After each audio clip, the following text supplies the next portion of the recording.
दोन्ही ठाकरे बंधूंनी एकत्र येण्यासाठी संमती दर्शवल्यानंतर आता दोन्ही पक्षांच्या कार्यकर्त्यांना पुन्हा एकदा ऊर्जा मिळाल्याचं पाहायला मिळतंय।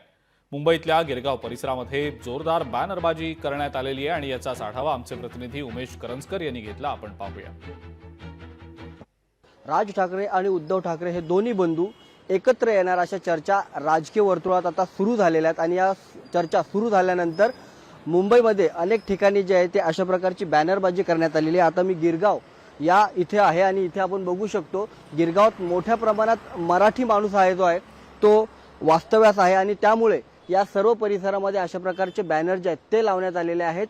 मुंबईत फक्त ठाकरे ब्रँड, मराठी माणसाची आन बान आणि शान अशा आशयाचे फोटो असून या बॅनरवर बाळासाहेब ठाकरे यांच्यासोबत उद्धव ठाकरे आणि राज ठाकरे आहेत। बाळासाहेब ठाकरे यांनी दोन्ही ठाकरे बंधूंच्या खांद्यावर हात टाकलेत आणि असा हा बॅनर जो आहे तो गिरगावच्या परिसरामध्ये अनेक ठिकाणी लावण्यात आलेले आहेत। गेल्या अनेक वर्षापासून ठाकरे बंधू एकत्र यावेत यासाठी काम करणारे कार्यकर्ते असतील, लोक असतील, यांना एक नवीन ऊर्जा मिळाली आणि त्यामुळे अशा प्रकारचे बॅनर जे आहेत, अशा प्रकारचे पोस्टर जे आहेत ते मुंबईत ठिकठिकाणी लावण्यात आलेले आहेत। मात्र आता हे दोन्ही बंधू एकत्र येतात का हे येणारा काळ सांगेल।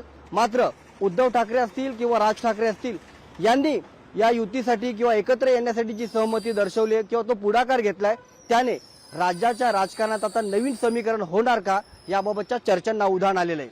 कॅमेरामन सुनील सोबत उमेश करंजकर, लोकशाही मराठी, मुंबई।